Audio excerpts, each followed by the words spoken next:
अस्सलाम वालेकुम। आज किला यूसुफ किचन में बन रहे हैं मुहर्रम उल हराम में बनने वाले स्पेशल मीठे चोंगे या वर्की पूरी।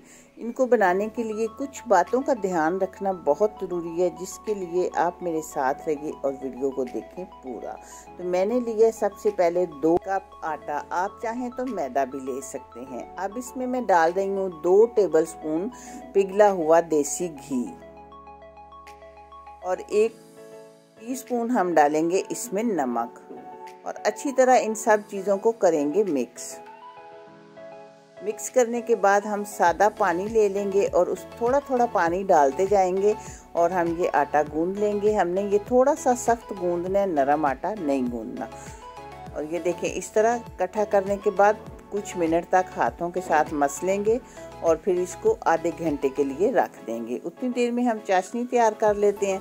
जिस कप के साथ मैंने मैदा आटा लिया था उसी के साथ 1 कप चीनी और 1 कप पानी डाल के हम चाशनी तैयार कर लेते हैं।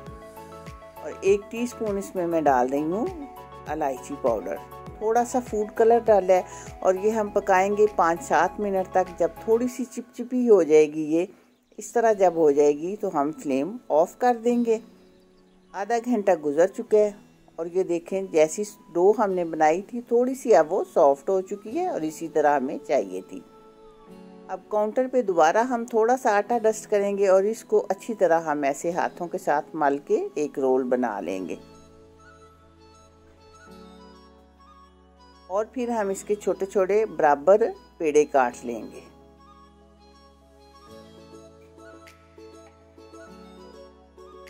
ये पेड़े इस तरह बना लेंगे सारे हम और फिर इनको हम बेल लेंगे। बारीक बेलनी है ये इस तरह हमने पहली बेली है। तो इस तरह एक प्लेट में थोड़ा सा आटा डाल के इसको रखेंगे प्लेट में और इसके ऊपर फिर मैंने 3-4 टेबलस्पून घी लिया है। वो अच्छी तरह ब्रश की मदद से हम इस रोटी के ऊपर लगा लेंगे और फिर इसके ऊपर थोड़ा सा आटा हम डस्ट कर लेंगे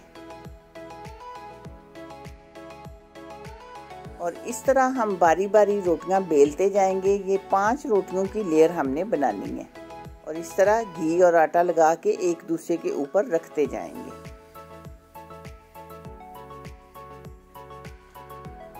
ये बारी बारी सारी रोटियां मैं बेलती जा रही हूँ और इस तरह एक दूसरे के ऊपर उसकी तह लगा ली है। ये 5 रोटियां हो गई हैं। तो अब आखिर वाली के ऊपर हमने घी नहीं लगाया और इनको दोबारा हम काउंटर पे रखेंगे और इस तरह थोड़ा सा प्रेस करने के बाद इनको हम फिर बेल लेंगे। सारी साइडों से बेलेंगे, किनारों की तरफ से भी बेलेंगे। जब अच्छी तरह बेल लेंगे तो फिर हम इस ऊपर वाली रोटी के ऊपर घी लगाएंगे और घी लगाने के बाद हल्का सा आटा डस्ट कर लेंगे। इस तरह पूरी रोटी के ऊपर आटा डस्ट कर लिया। अब छुरी या किसी कटर के साथ इस तरह थोड़े थोड़े फासले पे हम काट लेंगे।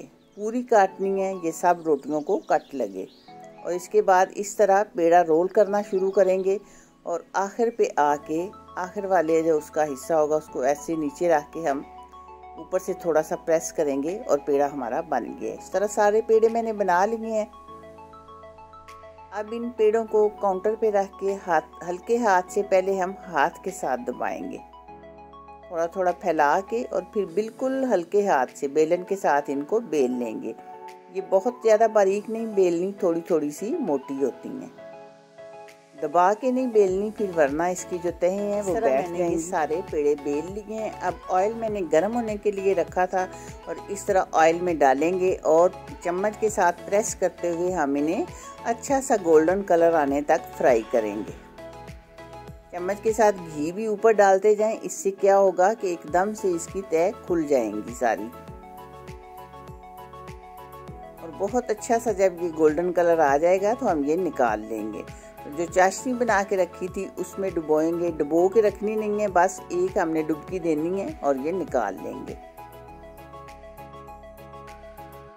इस तरह सारी हम ये चाशनी में डुबो के किसी छलनी पे रखेंगे ताकि फालतू चाशनी निकल जाए।